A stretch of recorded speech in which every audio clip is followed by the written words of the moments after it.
It started with a discovery that was never meant to happen. Hidden among sealed royal archives and forgotten correspondence was a letter carrying a name that instantly changed everything Prince William. But what truly sent shockwaves through royal circles was the signature at the bottom. It belonged to Diana. And when Princess Anne realized what the letter contained, silence was no longer an option.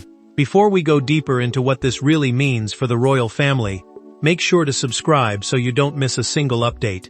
For years, the palace had lived with ghosts it refused to name. Some were public, carved into memory through headlines, interviews, and old wounds that never fully healed. Others were quieter, locked away in boxes, folded inside envelopes, sealed beneath the weight of duty and silence.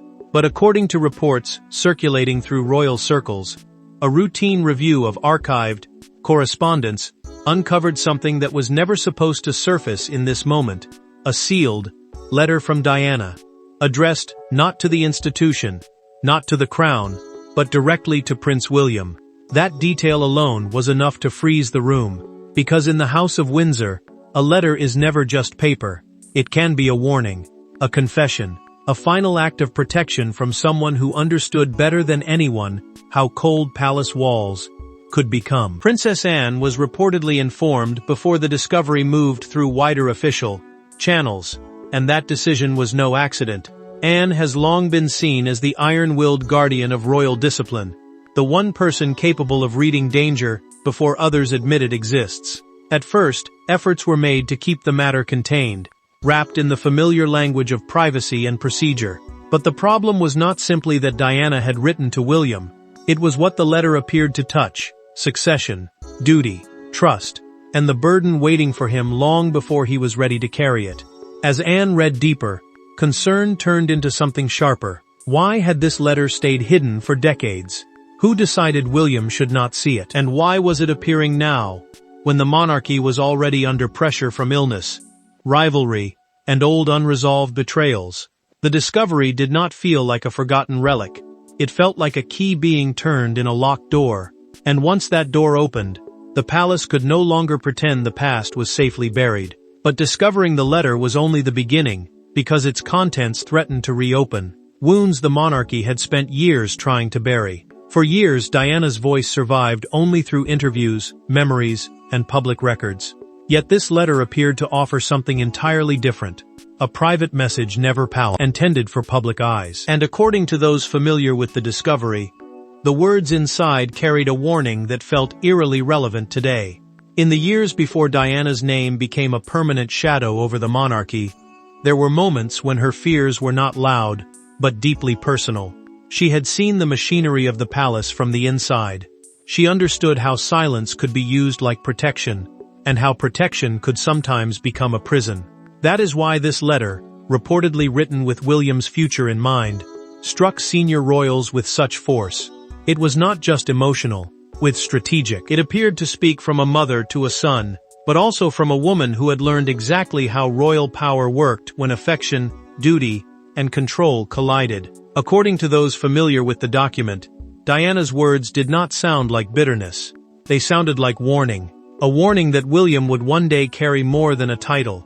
He would carry the pressure of expectation, the weight of public trust, and the danger of people around him placing personal interest above the institution itself. That possibility is what reportedly made Princess Anne pause. Because Anne, more than most, understands the brutal difference between family loyalty and crown loyalty. One is emotional, the other is unforgiving. And as she absorbed the meaning of Diana's private message, she began to recognize a chilling connection between the concerns of the past and the tensions surrounding the monarchy today.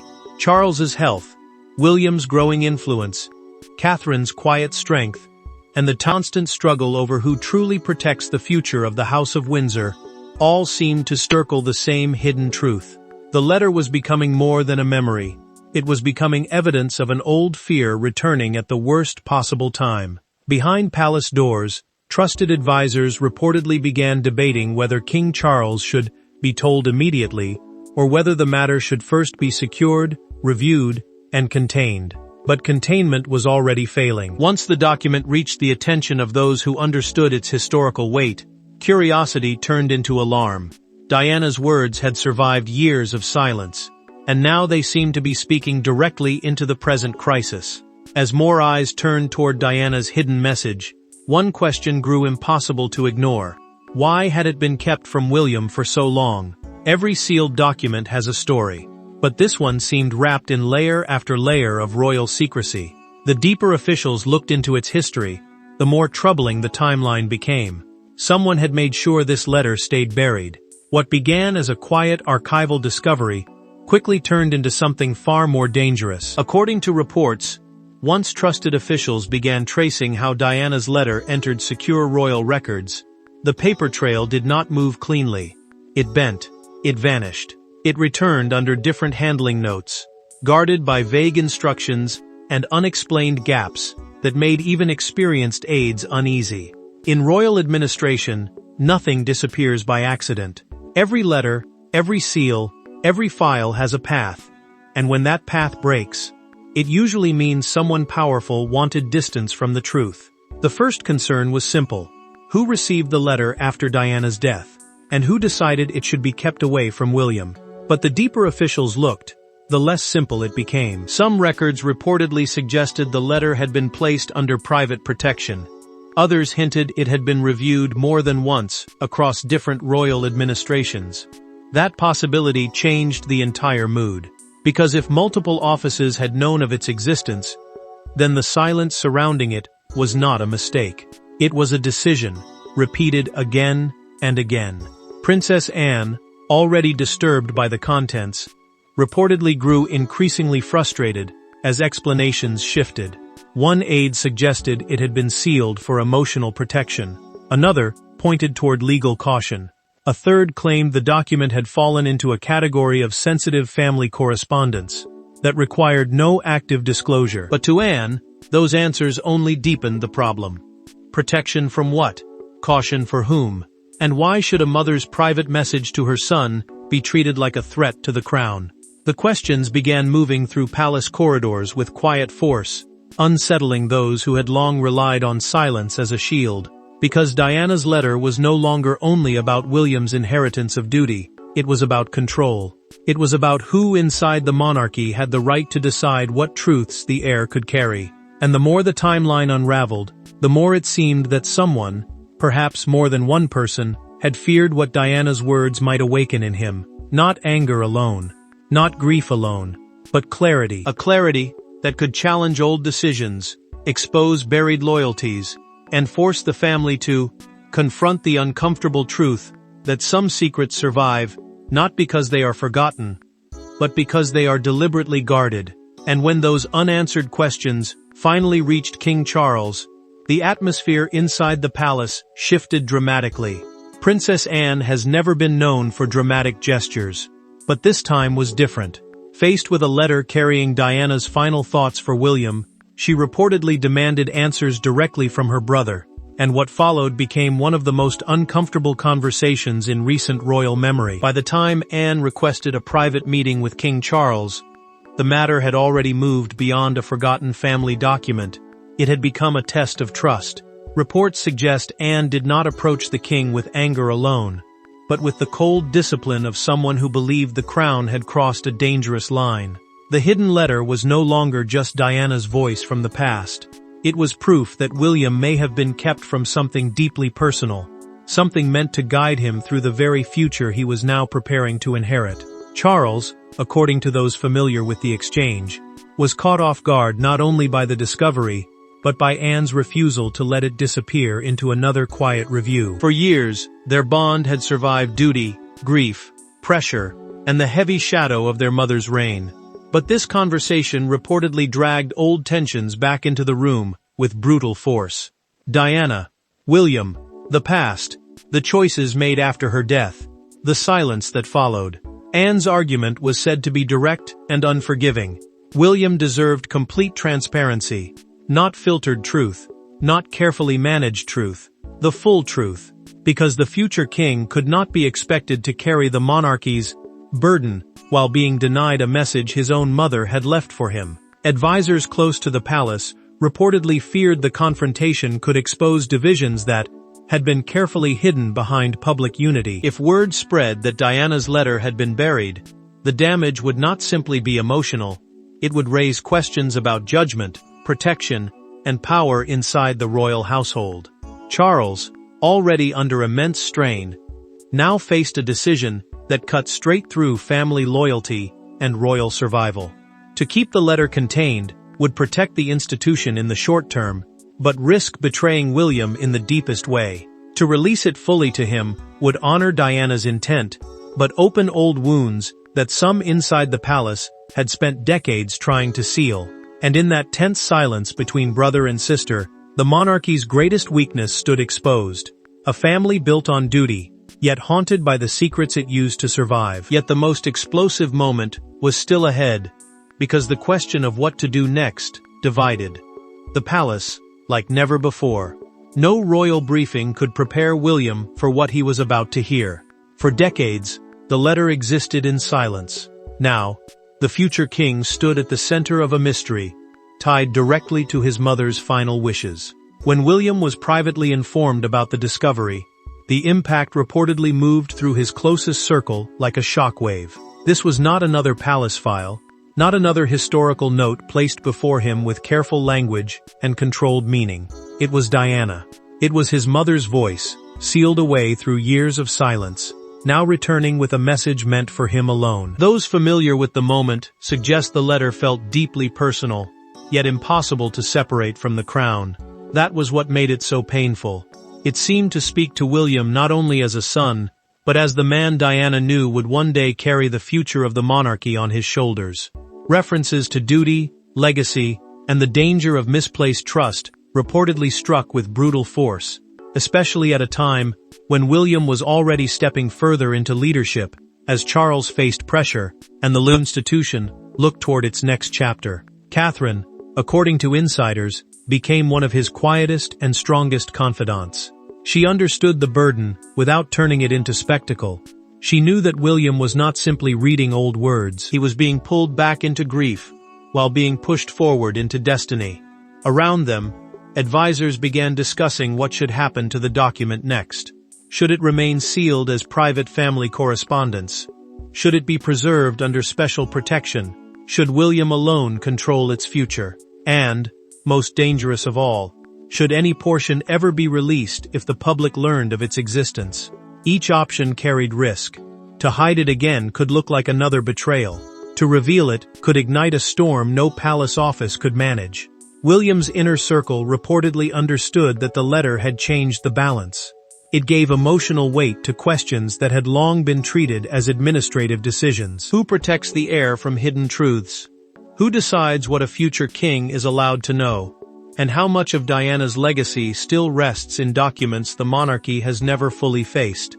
As William absorbed the meaning of those words, the silence around him became heavier, because this was no longer only about the past. It was about whether the crown could survive its own secrets while asking him to defend its future. But as William processed the meaning of Diana's words, a larger battle over royal legacy was already taking shape behind the scenes. The discovery quickly became more than a family matter. It evolved into a struggle over history itself. Different factions inside the royal household began viewing the letter through entirely different lenses, and their disagreements threatened to become impossible to contain. Inside the palace, the question was no longer simply what Diana had written. It was who had the right to control the meaning of her words. Reports suggest senior advisors quickly split into competing camps, each one claiming to protect the monarchy, while quietly fearing a different kind of damage. One side argued that the letter belonged to William alone, sealed by a mother's love, and never meant for public debate. Another believed its existence had already become too significant to treat as private family pain. If the future king had been kept from Diana's message for decades, then the issue was no longer privacy. It was historical transparency, and that was where the struggle became dangerous. Because transparency inside the House of Windsor has always carried a price. Too much truth can wound the institution. Too much secrecy can poison it from within. Charles reportedly found himself pressured from every direction, forced to balance Diana's memory William's trust, Anne's insistence, and the fear that one leak could turn the whole matter into a public crisis. Advisors worried that even a whisper of the sealed letter would be enough to ignite headlines, reopen old grief, and make the palace appear cold, controlling, and afraid of Diana's influence, even after all these years. Anne, however, refused to let fear become the final answer. Those familiar with her position suggest she continued pushing for openness with William, arguing that the crown could not demand loyalty from its heir while hiding a truth that belonged to him. That stance exposed divisions that had long existed beneath polished royal unity. Some still believed silence was the safest shield. Others believed silence had already done enough damage. The letter, once a private message, had become a mirror held up to the monarchy's deepest weakness, its habit of turning emotional truth into administrative risk. And as every faction tried to define Diana's legacy for its own purpose, the original meaning of the letter began expanding beyond William, beyond Charles, beyond Anne. It became a test of whether the palace had learned anything from the pain of the past, or whether it was still trapped in the same old cycle of secrecy, control, and delayed consequences. And just when it seemed the situation could not become more complicated, another revelation changed everything once again. What made the letter so significant was not simply who wrote it. It was the vision it appeared to contain, a vision of service, sacrifice, and responsibility that seemed to echo across decades. In many ways, Diana's influence had never truly left the monarchy. For William, Diana's legacy had never been only about memory. It had lived quietly inside the choices he made, the causes he protected, and the kind of king he seemed determined to become. This was why the letter carried such force. It did not simply remind the palace of a woman it had struggled to understand. It reminded the monarchy that Diana's values had survived inside her eldest son. Reports suggest the message reflected ideas that now feel deeply tied to William's. Anne's public path, compassion without weakness, duty without cruelty, service without becoming trapped by the cold habits of the institution. That connection reportedly struck Anne with particular weight. Anne had seen royal life in its hardest form. She knew the cost of obedience, the pressure of tradition, and the danger of allowing personal pain to weaken public duty. Yet even she appeared to understand that Diana's place in royal history could not be reduced to scandal, sadness, or old controversy. Diana had changed the emotional language of the crown, and William had inherited that change in a way no archive could erase. The public fascination with Diana remained powerful because people felt there were still two unfinished conversations around her life, her treatment, and her hopes for her sons. The sealed letter became a symbol of all of that. It was not just a document. It was a question the palace had avoided for years. Did the monarchy truly learn from Diana, or did it simply survive her? Charles, already surrounded by renewed pressure, faced quiet scrutiny over the decisions made in the years after her death. Even if no one accused him openly, the very existence of the letter forced painful reflection. What had been protected? What had been withheld? And who paid the emotional price for that silence? As the debate deepened, William's future role gained new meaning. He was no longer only the heir preparing for responsibility. He was the bridge between two royal worlds, the older world of silence, control, and endurance, and the newer one shaped by emotional honesty, public connection, and visible duty. Diana's letter had arrived from the past, but its real power was aimed forward, toward the reign William would one day define. But the final chapter of this extraordinary discovery would not be written by Diana, Anne, or Charles. It would be written by the future king himself. Some documents change history the moment they are written. Others wait decades before revealing their true power. Diana's sealed letter belonged to the second category, emerging from the shadows at precisely the moment the monarchy faced another uncertain future. For William, the discovery had become more than a painful echo from the past.